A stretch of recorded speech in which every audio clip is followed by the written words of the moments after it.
네, 안녕하세요. 만나서 반갑습니다. 자, 금일 함께 살펴볼 종목은 바로 카카오고요. 종목 코드 번호 035720에 해당하는 종목입니다. 카카오 오늘 뭐 0.39% 나왔는데, 자, 시장 관련해서 잠깐 좀 설명을 드리고 갈게요. 자, 어제 같은 경우는 환율이 좀 하락을 해 줌으로써 사실 이제 외국인이 좀 많이 이제 상승에 가담했던 그런 모습을 보였다면, 오늘 같은 경우는 정말 매매하시는 분들한테는 정말 좋지 않은 날이었어요.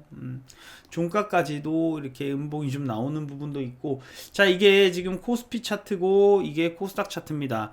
자, 이건 카카오 차트고 이건 외국인과 이제 전체적인 지수를 나타내는 흐름인데, 자, 오늘 같은 경우는 외국인이나 기관이나 모두 좀 매도세를 좀 보여주고 있습니다. 자, 코스닥도 그렇고 코스피도 어느 정도 외국인과 기관이 매도가 좀 나왔던 모습이에요. 자, 그런데 흐름을 좀 보자면 오늘 왜 어려운 장이었냐라는 말씀을 드려보면, 일단 주도 섹터, 주가 어느 정도 많이 미끄러지는 부분, 그리고 이제 시가총액이 큰 놈들이 일단 받쳐주질 못했기 때문에 중소형주들로 같이 흐름이 이어지지 못하는 부분도 어느 정도 눈에 띄었어요. 자, 보시면 이제 뭐 외국인은 뭐 그렇게 뭐 문제는 없었다. 그런데 큰 매매 자체가 안 들어갔던 부분이죠. 자, 그런데 이제 우리 이제 기관 쪽에서, 사실 이제 기관 쪽에서 좀 매도가 좀 나옴으로써 지수 하방 압력을 좀 받았고, 자, 그리고 이제 코스닥을 좀 보시면 비슷하죠. 지수 하방 압력을 받았는데 여기는 외국인이 어느 정도 매도를 보여주는 부분이었고, 자, 외국인이 코스닥에서는 제약이라든지 2차전지 쪽을 조금 매도를 하는 부분이 있었고, 코스피 같은 경우는 전체적으로 어느 정도 기관이 움직였던 장이기 때문에 큰 부분, 큰 뭐 상승과 하락은 뭐 크진 않았지만 그래도 좀 매매하시는 분들한테 굉장히 어려워요. 왜? 오늘 같은 날은 이제 갭이 굉장히 어느 정도 떠서 시작을 했어요, 증시가. 자, 그런데 그 갭을 못 메우고 미끄러져 버렸죠. 둘 다 미끄러졌어요. 올라오는 척 했지만 또 미끄러졌어요. 올라가는 척 했지만 또 미끄러졌어요. 자, 그렇다면 매매를 어디서, 바닥에서 잡아서 여기서 팔나요? 아니에요. 자, 이 매매라는 것은 시장이 어느 정도, 어제 매매가 어느 정도 좋았던 거는 코스닥 시장이 이렇게 우상향해주고 또 막판까지 끌어올려주고 이러니까 이제 어제 같은 경우는 매매를 해서 실제로 돈을 버는 날이었는데, 오늘 같은 날은 매매했으면 다 작살나는 날이었어요. 그냥 가지고 계신 분들, 아니면 떠서 이 정도면 됐다 파신 분들, 뭐 그런 분들이나 매매해서 수익을 냈고, 대부분의 어떤 이런 시가총액이 큰 대형주들은 큰 움직임을 보여주지는 못했습니다. 코스피 한번 보시면 대부분 뭐 포스코만 한 3%, 카카오뱅크 2% 정도 빠지고 대부분 거의 뭐 보합권에 있네요. 자, 코스닥도 한번 보시면 뭐 대부분이 또 음봉을 기록했네요. 자, 코스닥은 뭐 그렇다 치고, 자, 우리가 카카오를 봐야죠. 카카오 이제 이 구간을, 자, 카카오와 LG화학 이런 종목들이 좀 비슷한 흐름을 지금 보여주고 있어요. LG화학 이런 지금 굴파기, 그리고 카카오도 이런 굴파기. 그런데 카카오라는 종목이나 LG화학이라는 종목이나 안 좋은 종목이냐, 좋지 않은 회사냐라고 물어보면 절대 그게 아닙니다. 그게 더 아쉬운 거예요. 셀트리온도 마찬가지예요. 정말 더러워서 못해먹는 장이지, 이게 정말로 안 좋은 장도 아니고 안 좋은 회사도 아닌데 힘든 거예요. 자, 카카오 이제 이 굴을 한번 파고 나왔는데, 자, 이 정도는 견딜 수 있어야 됩니다. 대형주 하실 거면. 왜? 과거에는 이런 종목, 이런 하방이 있으면 다시 올라오지 않았지만 요즘 또 올라와요. 시장에 그만큼 유동성이 풍부하고 지금 뭐 금리 인상을 좀 한다, 그리고 테이퍼링도 이제 거의 다가왔는데, 제가 볼 때 이 테이퍼링이나 금리 인상에 대한 어떤 악재는 이미 시장이 좀 받아들이면서 맞은 게 아닐까 싶어요. 여기서 뭐 더 금리 인상이 나와서 시장이 빠진다? 굳이 저는 겁낼 필요 없는 장이 아닌가 싶어요.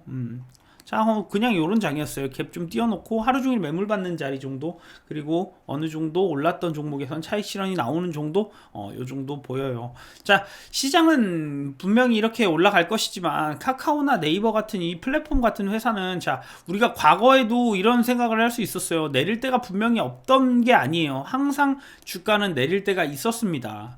자, 과거에 이 카카오가 적자가 굉장히 적자폭이 컸었을 때 이때도 마찬가지였고 상승을 하다가 굉장히 힘든 구간을 작년 8월부터 12월까지 이 구간을 견딘 사람들에게 또 이런 축복이 있었죠. 그리고 이렇게까지 터졌고요. 자, 지금도 이렇게 보면은 굉장히 좀 그렇지만 사실은 어느 정도 엘리어트 파동으로 본다면 3차 상승까지는 어느 정도 다 나왔다고 보면 돼요. 근데 그렇게 되면 우리가 뭘 봐야 되냐면 카카오가 실제적으로 기술적인 문제가 아니라 기업의 내용으로 모멘텀을 가지고 있느냐예요. 자, 뭐 지금 이제 기업 골목 상권 죽인다 이렇게 했는데 그런 거 해결하겠다 뭐 이렇게 좀 나왔고, 이제 해외에 따른 진출, 해외 진출로 이제 눈길을 돌린다. 그래서 이제 성장 모멘텀이 나왔고, 또 카카오는 카카오페이의 상장이 또 기다려지고 있어요. 자, 그렇기 때문에 자, 카카오 같은 경우는 우리가 일일비 하는 종목이라기보다는 우리가 지금부터라도 어느 정도 좋은 가격일 때만 모아가는 그런 종목이 아닐까. 자, 시간이 지났을 때 카카오가 얼만큼의 시가총액을 형성할 수 있을까를 항상 고민해보는 이 플랫폼의 어떤 확장성이 얼마나 될 수 있을까, 그 확장성을 국가의 규제가 얼마나 막을 수 있을까, 이런 부분들까지도 확실히 좀 봐야겠죠. 자, 그래서 카카오, 저는 이제 카카오와 같은 종목은 일단은 굉장히 오랫동안은 사실은 밀었던 종목이긴 하지만 이 종목이 여기까지 올라와서 이런 지금 여기를 못 뚫고 맞았기 때문에 사실 하방 압력이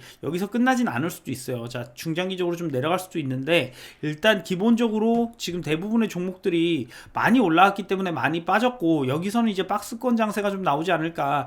자, 여기 이렇게 딱 크게 박스권을 그려놓고 이 구간 안에서 좀 재밌게 놀지 않을까, 그렇게 바라보고 있는데, 시간이 지나서 더 좋은 기업 내용을 가지고 더 올라갈 그런 종목이 아닐까 싶습니다. 자, 그래서 그런 부분들 참고하시면서 매매에 도움이 되셨으면 좋겠습니다. 감사합니다. 자, 그리고 AP투자연구소를 네이버에 검색해 주시게 되면 맨 처음에 AP투자연구소 홈페이지로 들어오실 수가 있습니다. 여기에 매일마다 무료 추천 종목을 추천해 드리고 있으니 여기 와서 무료 시황부터 추천주까지 매일의 수급 상황에 따른 종목들이 추천이 되고 있습니다. 자, 그리고 저희 AP투자연구소 홈페이지에서는 테마주 검색기도 볼 수가 있는데요. 자, 이 테마주 검색기 안드로이드 버전 모든 버전이 있으니까 여러분들이 한번 이용해 보시면서 주식 매매에 도움이 되셨으면 좋겠습니다. 감사합니다.